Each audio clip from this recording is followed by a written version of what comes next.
thanks everybody for coming. For those of you who have not had a chance to meet on the way in, my name's Ilona and I'm the co-founder and director of Elevate, which is a business development consultancy based over in Manchester.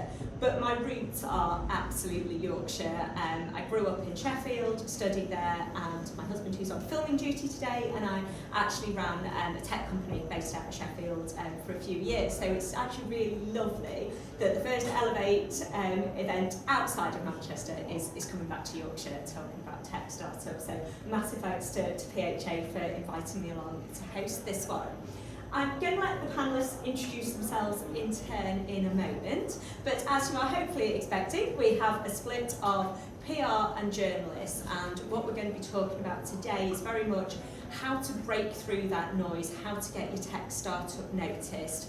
As the title of the panel suggests, there is a new tech startup every 30 minutes, so there is a lot of competition for that space. So we're going to focus today really on those practical things that you can do. We're going to hopefully do a bit of myth busting, and we're also keen to hear from you if there's particular questions you've got, things you want us to cover. The beauty of this being in person and not online and a little box on a Zoom is that it's much easier for us to be interactive and have a normal conversation. We are filming, so if you can keep kind of background noise to a minimum, that would be great. But if you have got a question, just give me a little wave. We'll take the questions and do them as we go through. If any of you are taking photos for social, if you tag in PHA Group, which is at the PHA Group, and Leeds Digital Fest, which is at Leeds DigiFest, that would be wonderful. So I'm going to start right down at the end and move back round, just because I feel like he wasn't expecting that. I just like being able to do that, because you said you were sitting at the end like the naughty boy, so I'm going to start at that end. I'm Stephen Chapman. I've been a writer for Prolific North, which is a media and tech outlet for the north of England since about 2008.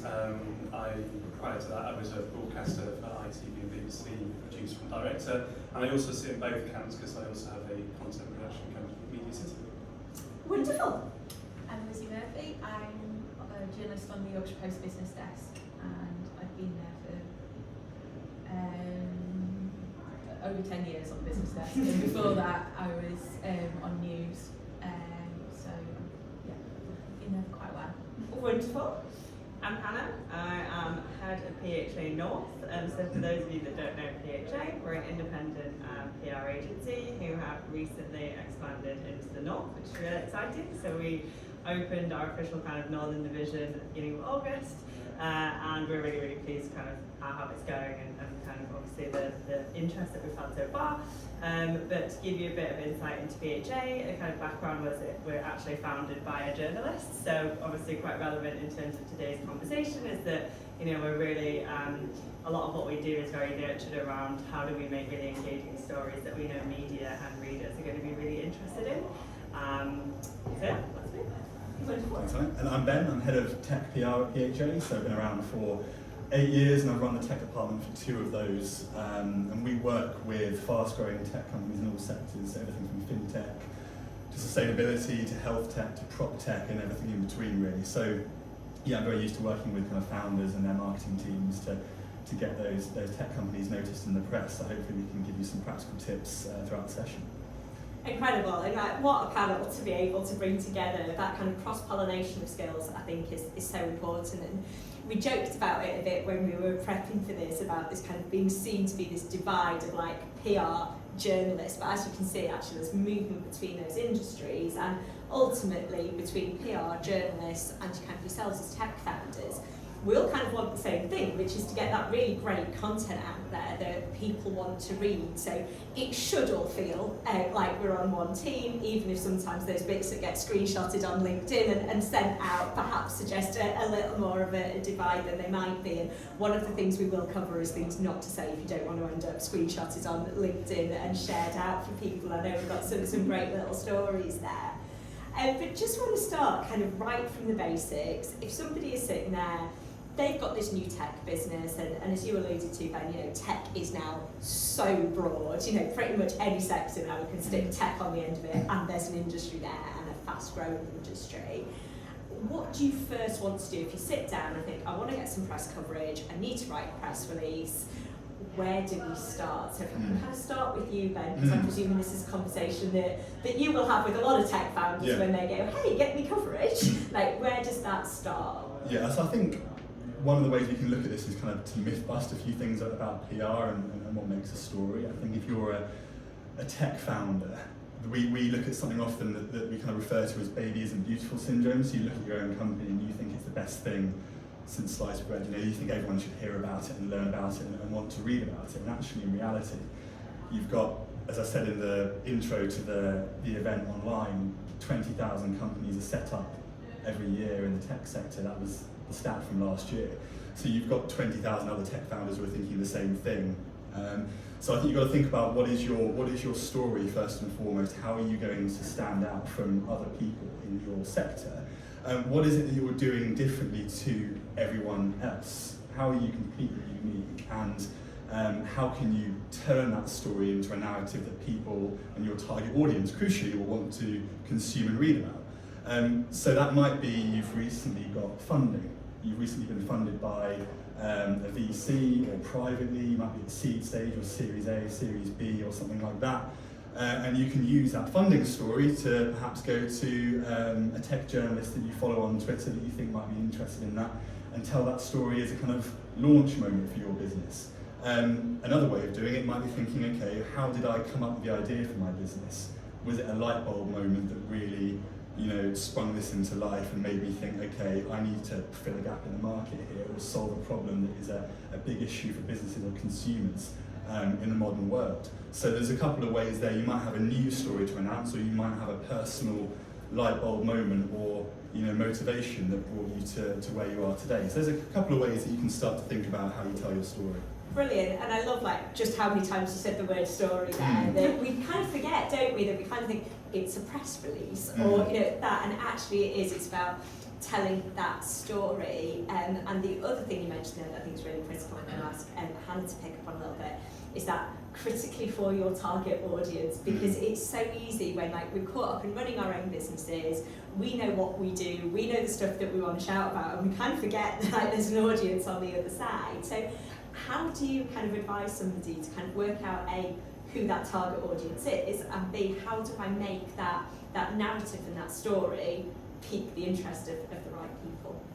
Yeah, so I think obviously, when you kind of set up a business and you're kind of looking at, you generally tend to look at who do you want to target, who's going to be interested in hearing about what you do, and I think that's a really good starting place to think about, okay, learn that audience, understand what are their attitudes, behaviours. It's not just enough anymore to know about demographics or where they're based, disposable income. It's more about actually what makes them passionate, what do they really care about, and kind of how is your kind of business or your kind of founding story connected to that.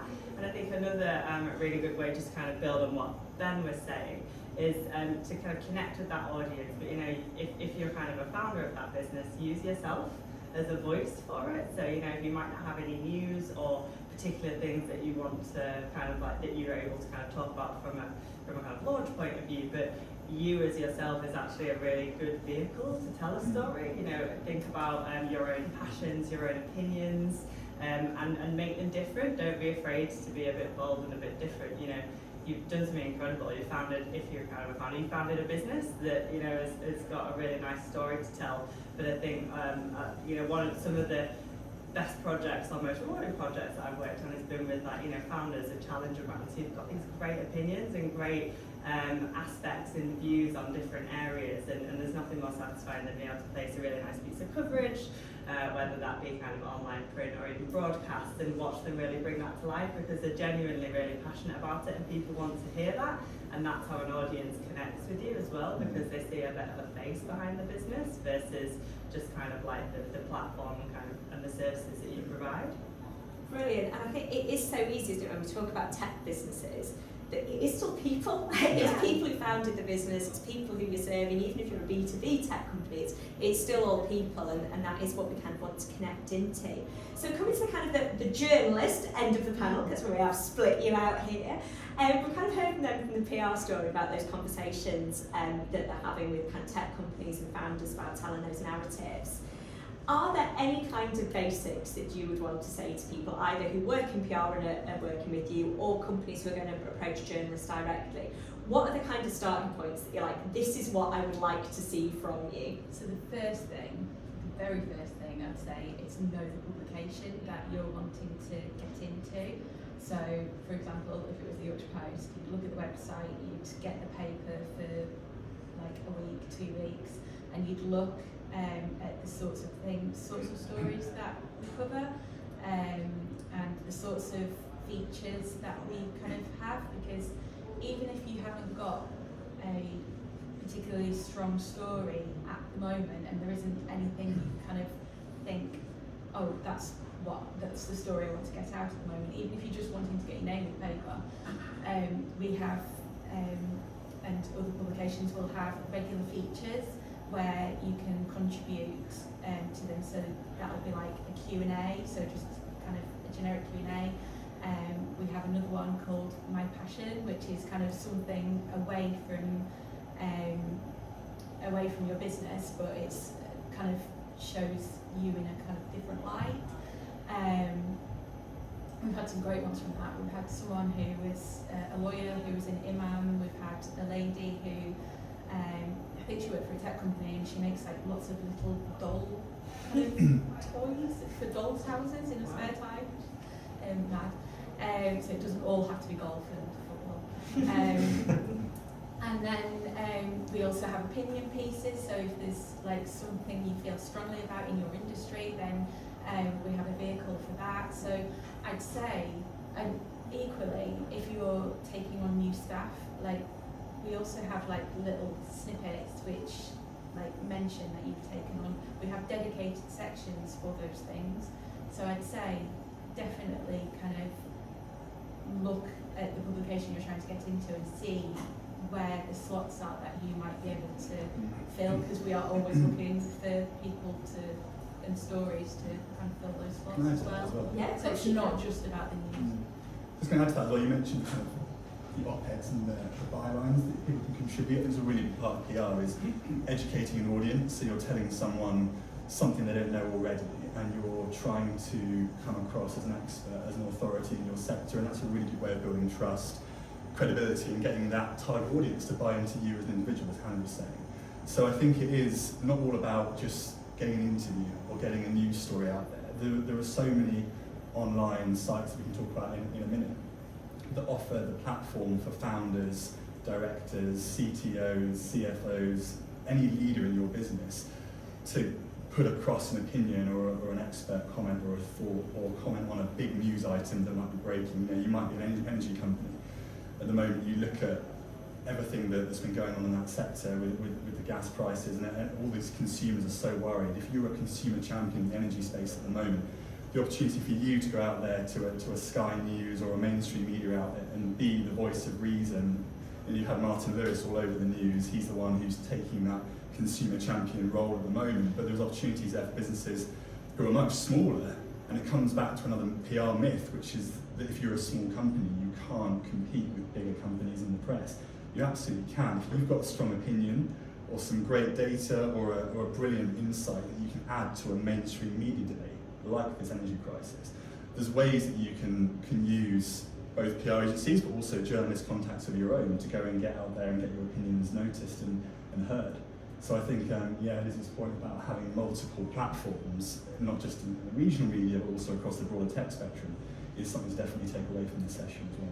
I think what really kind of comes through there is that level of research that I think we always kind of think, oh, how do these people get in the press all the time, as if it just happens, but like the amount of work that the two of you have just described there in getting that piece in there is like understanding your publication, understanding where those opportunities are, and then really understanding your sector and being able to put the two together. That just doesn't happen accidentally. Is there anything that you would add there, Stephen, in terms of like if somebody's going to be pitching, whether it's a full PR news story or comment on a certain piece, like what are the key do's and don'ts that you'd want to see? Well, you've got to be fast because this first in is the one that's usually on air or in paper. If you have to go through several layers of management to get there, even as a startup, then you've probably already missed out because you've gone to someone else. The other thing I'd say, while knowing the audience is great, and knowing journalists and things.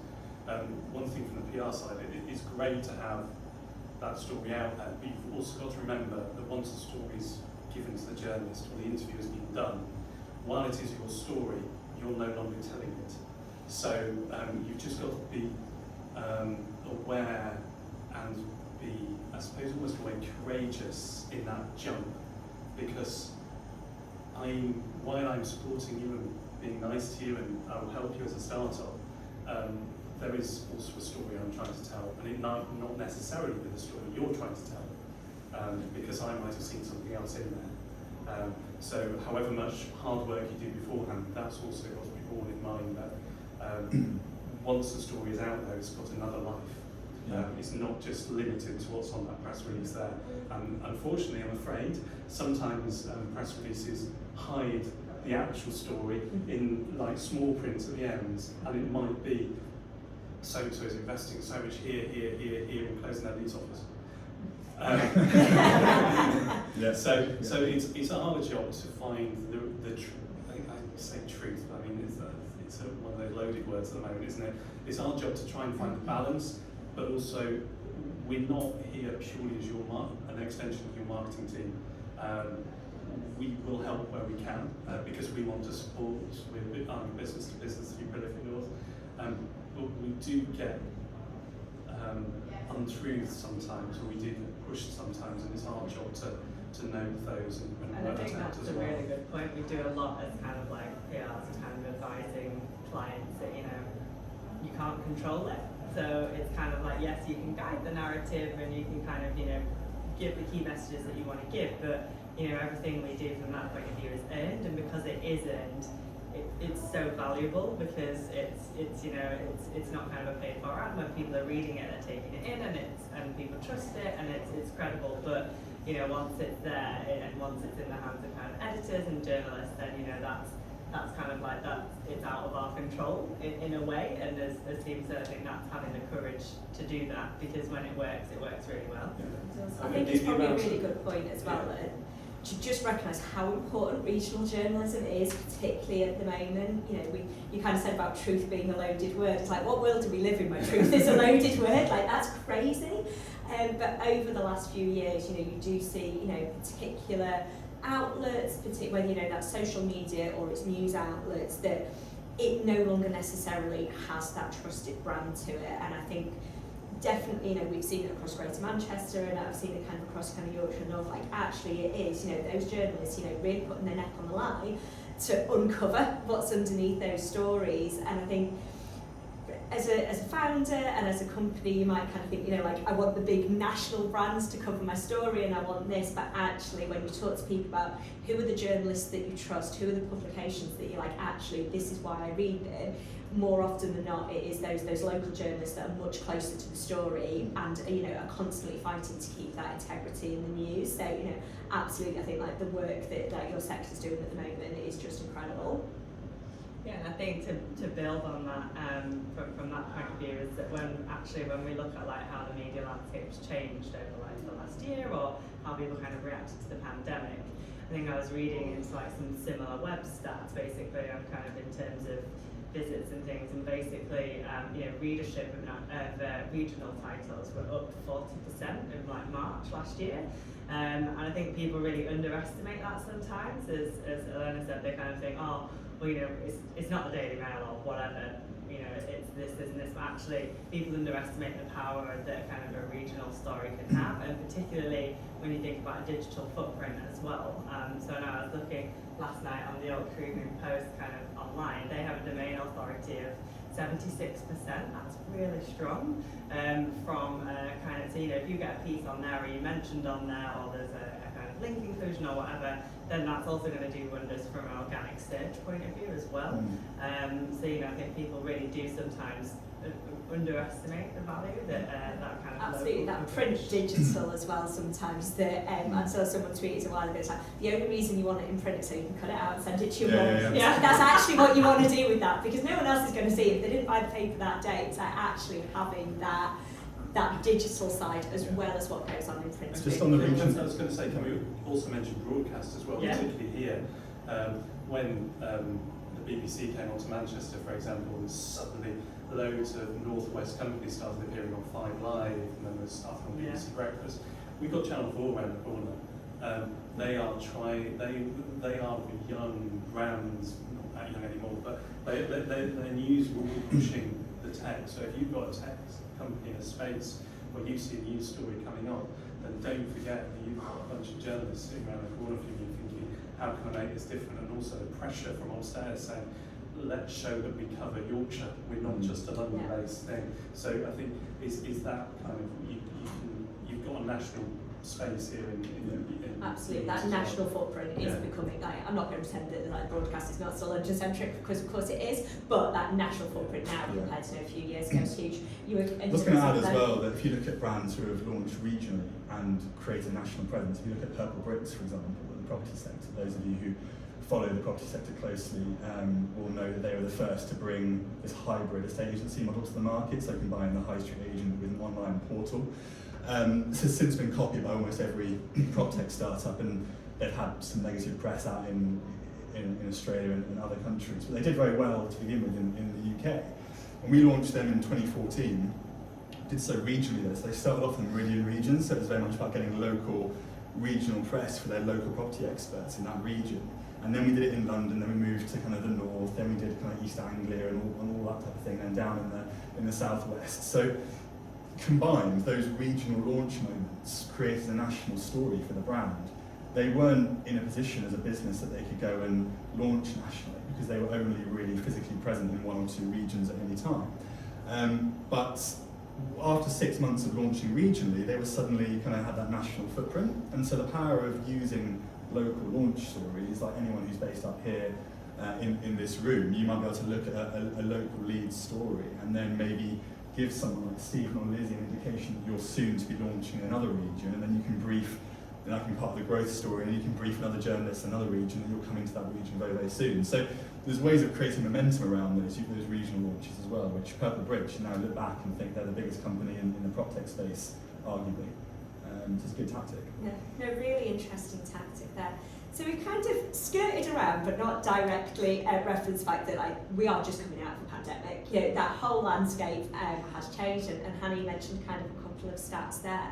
From your kind of journalist point of view, in terms of what's getting traction, what people are wanting to see, has that kind of have changed? Because we know there's certain trends, you know, like e-commerce, working from home, that are definitely like accelerating, but we've not yet found the footing of like where that's going to settle as we come out. Do you see that in what people want to read and the type of stories that you've been pitched over kind of the last year?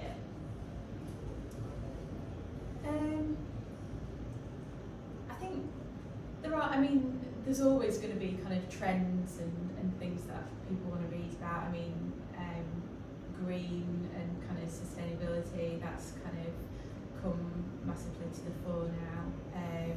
I cover, I know this isn't quite relevant to the tech, but I cover commercial property on the paper as well, and the whole working scenarios, everybody kind of works out where they're going to be working from here on in. That's kind of still rumbling on. I think the fundamentals of journalism are still kind of there. People just want to read a good story, however that is.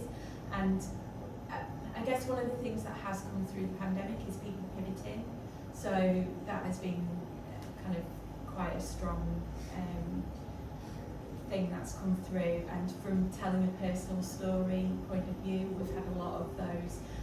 I was in this business and then, I either lost my business or I just needed to kind of find a new direction, and pivoted into something else. So that always makes quite a good story. That kind of like resilience point there, isn't it? That, because we have all gone through such a tough time that we are looking for those, like actually somebody's like made it through and that they've done something great that we want to see. There was a story I did earlier this year, and it was a guy who had it wasn't a startup business, but he had a technology business. They did ticketing systems for events and kind of tourism venues and basically everything that was shut. And he almost lost his business, and then he kind of pivoted into ticketing systems for pick your own fruit.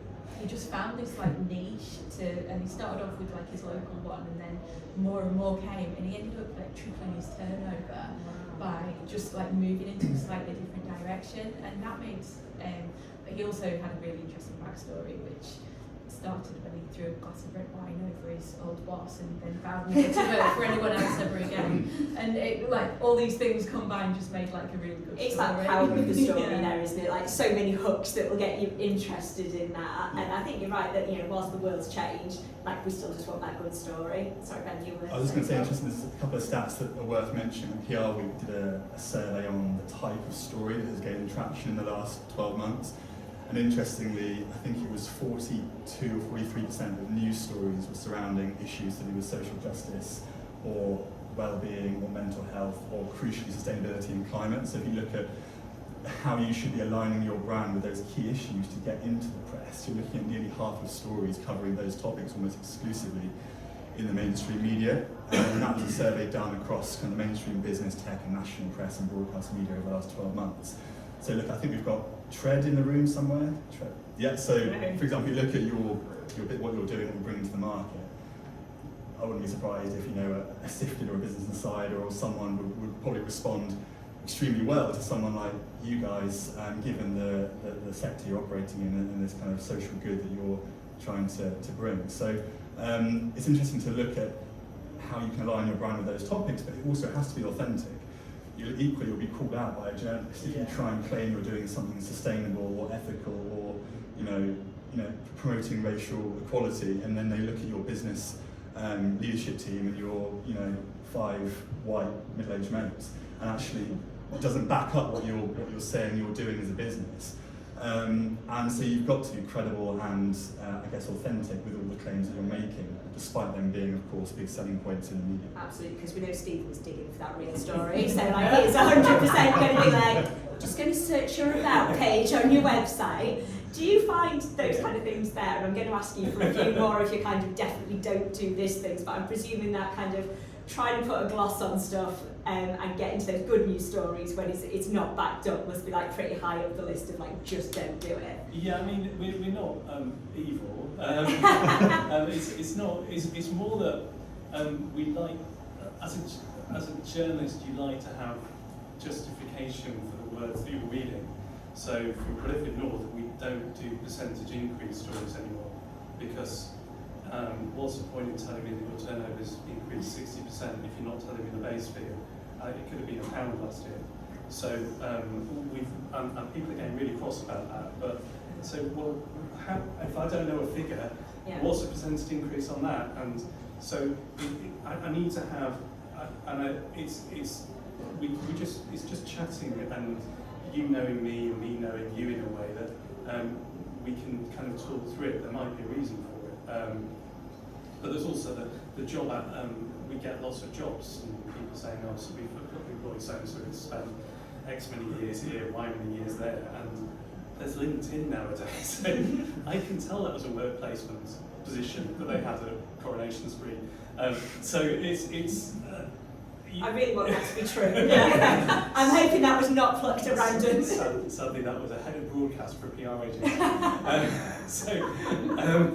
But we will do. There are kind of different news organisations now, and Prolific North and Yorkshire Post are ones that you want to be in because we try and do a bit of work, because then your peers are reading it, and the big important investors are reading it because they know we've probably done a little bit of legwork before it's gone online. And then there's the cut and paste ones where you see the press release in full, and we will do the work, but that's what makes Prolific North and Yorkshire Post and others stand out. And so it's best to tell us. And I'll say, we're not looking for No. something bad. No. We're not We're just backing it up. Yeah. If you said X, then we want to know. And we'll do a search on our website as well. So if so-and-so said we've employed 20 people this year, I'm taking our headcount to 40, that looks great. But 6 months ago, the same press release might have gone out saying we aim to triple our workforce and have 400 people working out of 10 offices. So what's gone wrong between there and 6 months hence? Yeah. So the internet exists, so you can't pretend it doesn't, in a way. And I It's our job to do Respecting it. your readership. Like, we've all got LinkedIn, we've all got Google, so if you print it and don't check, you can guarantee people who are reading that article will be doing that work. All they already know, and it takes the standing of our publications down because we've just copied and pasted something that we've been sent. And somebody who knows you will kind of, I've had calls and say, company, have a quick look at this, and give me about 10 companies' house listings to the director, and suddenly a can of worms has been opened. So it's not that we're going out there trying to cause trouble.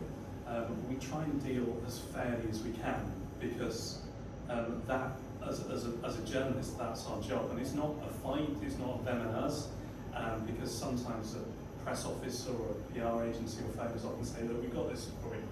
By the way, there is this happening. And we can work through it so that we know it's going to break in a way that works with you as well. So it works both ways. And yes, there are times when we get across emails, mostly at the moment saying you've changed the headline as I put on the press release. Why haven't you put the initial that I prefer it if you did this, and you've missed a part of the quote out? And it's like, hold on a minute, who's this? It's usually from head of content at, isn't it? But we're here to help, and it's getting you in pages, but also we're telling your story. Fantastic, there's some great stuff there, and I'm going to come to Hannah in a second to talk about like how they can help prepare you for having those kind of conversations and digging through some of the stuff that you might want to hide. But really keen that we do use some of the session to be a little bit more interactive. So whilst Hannah's going to give us a wonderful answer in a moment, if anyone does have any questions for any of the panel, I'm going to come to you first. Give me a little wave and we'll pick up a few of those. But yeah, Hannah, just really interested, and obviously Elevate works with you, and the information that you got out of us in those first 3 sessions, we were like, we don't know the answer to all of this stuff. And they're like, right, go away and think about it, come back.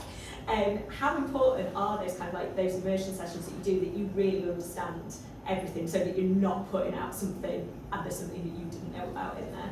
Yeah, really important. And whenever we take on a new client or or kind of a new individual, we sit down with them all around the table and we say, right, just tell us everything and be really open with it, and warts and all, because it's really important as kind of your PR people that we understand that, because that's the only way we're going to know how to navigate it, or how to pass that message on to a journalist, or to make sure that it's kind of like, and for me it's just really important to be honest.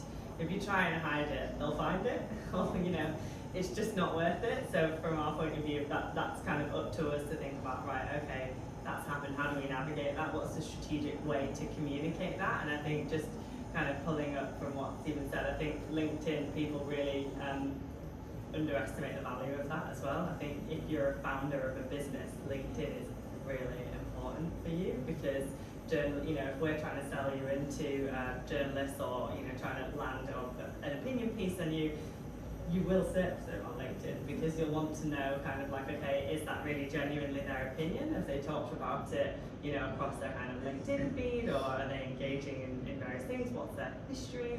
What's their career path?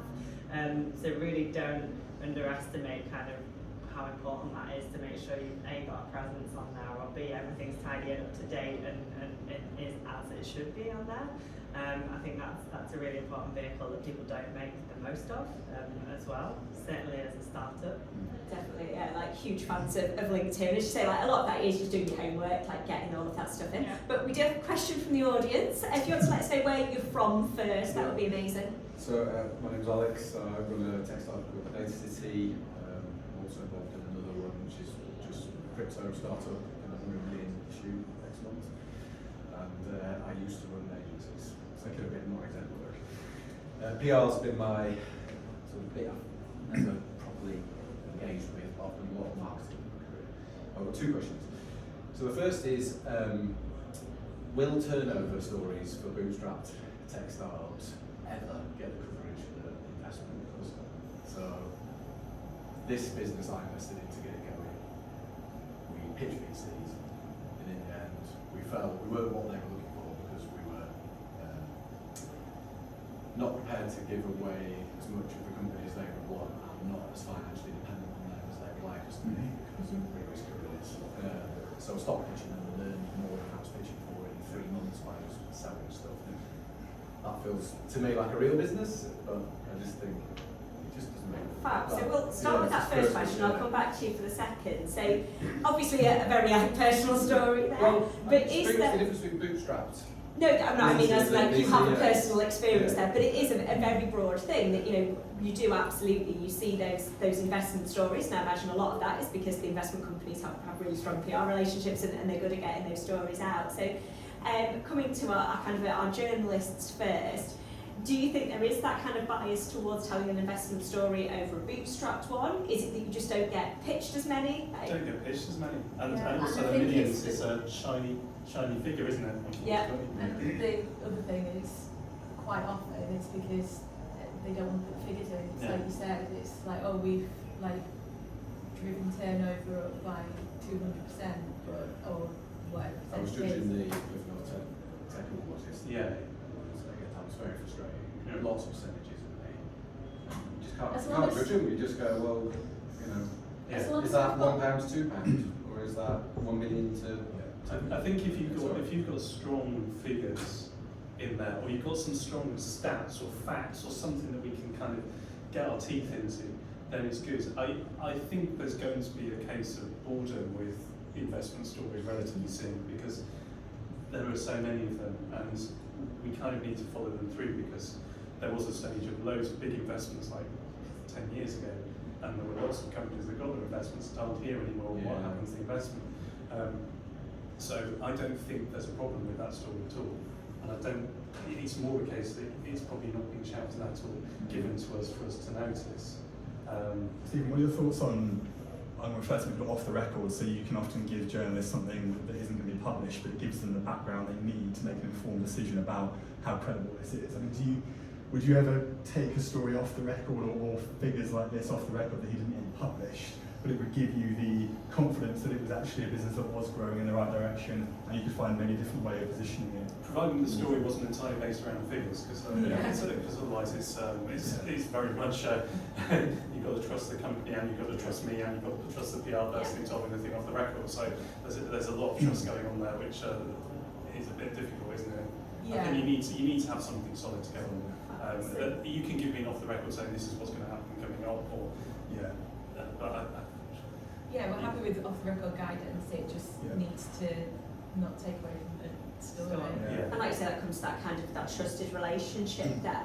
So I think the kind of the key bit there is that you're probably not getting pitched them enough, or if you are getting pitched them, it's not got the figures and the data. And I think it's also with like you if haven't pitched you've it to us, have you, before we if you've bootstrapped a company and built that up, I'm guessing you're just knackered as well. Like the last thing on your mind after like setting up a company and funding it yourself and maybe going through investment and deciding not to take it, have you actually got the time and energy at that point to sit down and write a press release and do all of that stuff? So where you're an investment Yeah, I mean, company, we've you've got gone through the whole something thing. that's their job.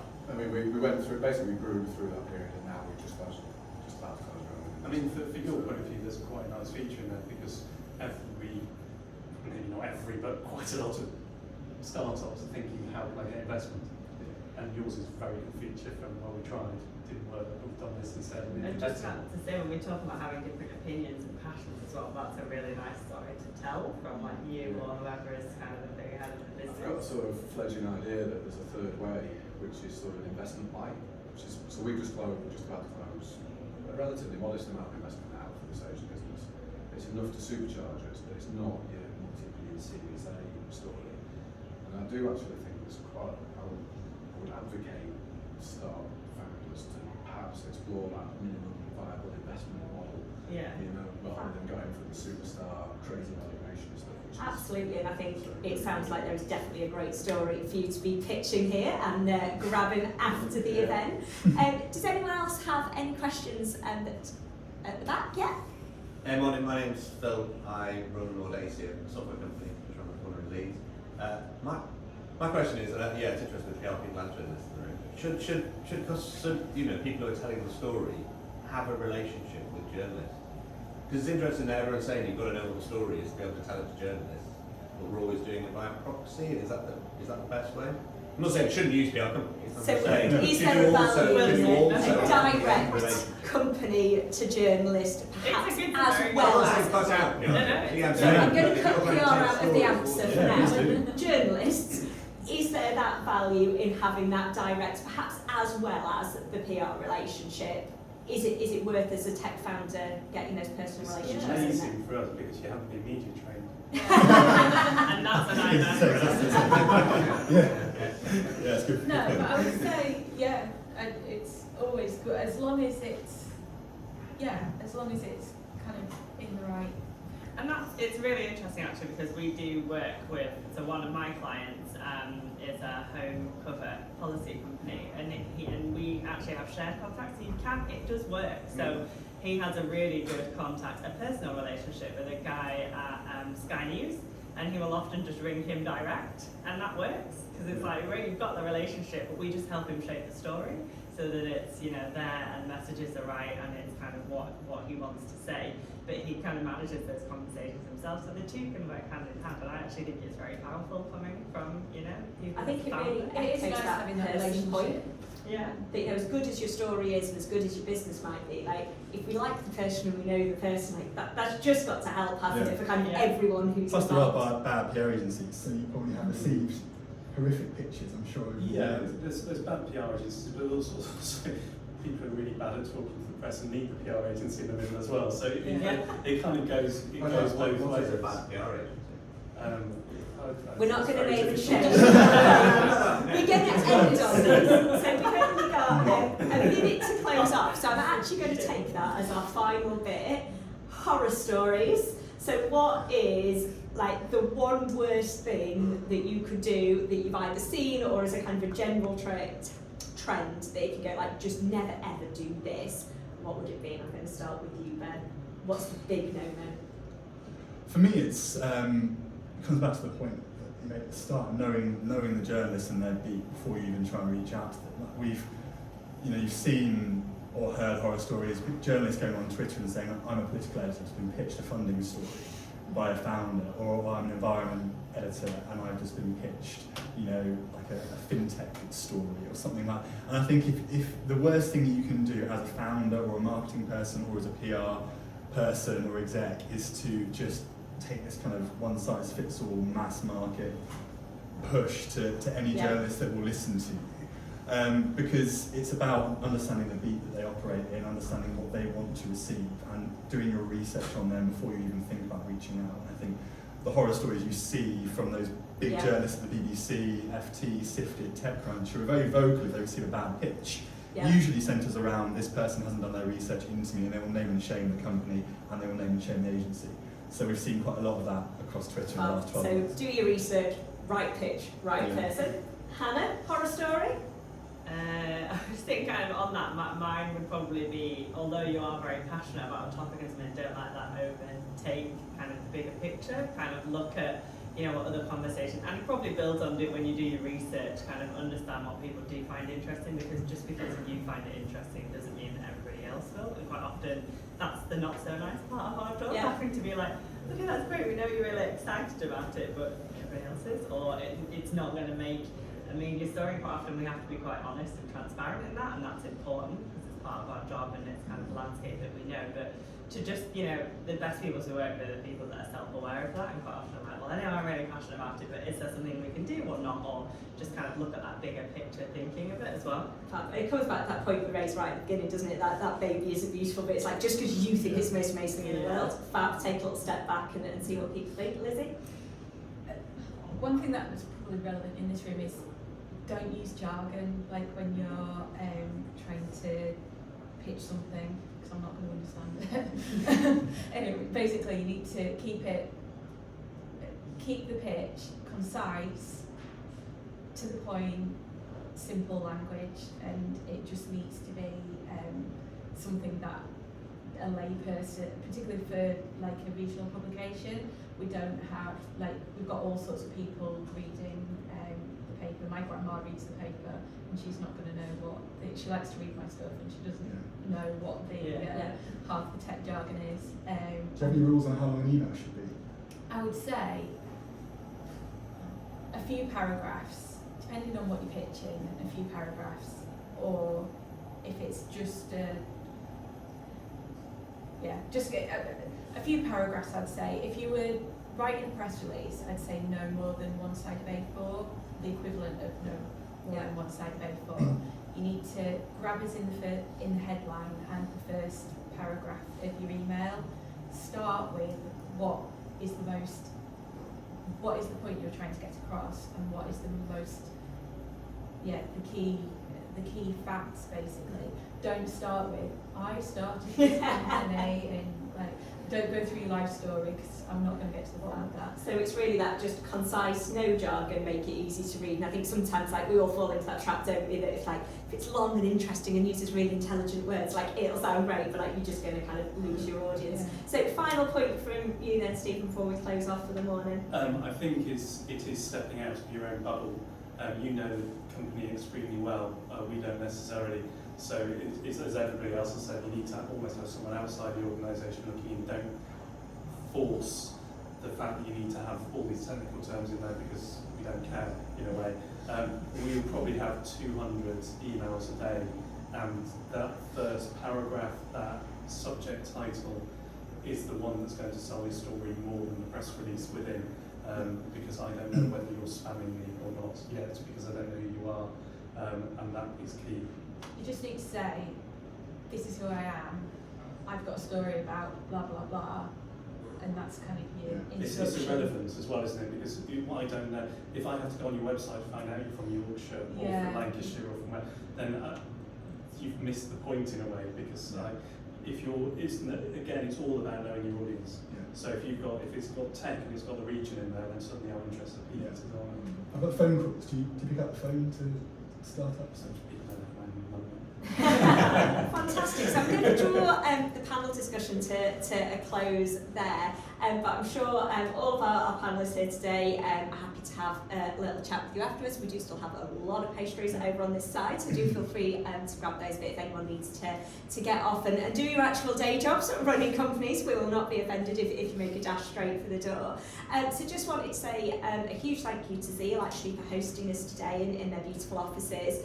Massive thanks to all of the panellists, and for all of you for making it out for an actual real life event. It's been wonderful to have an actual audience. So I hope you've enjoyed it, I hope you found it useful, and look forward to hearing all of your stories in the press soon.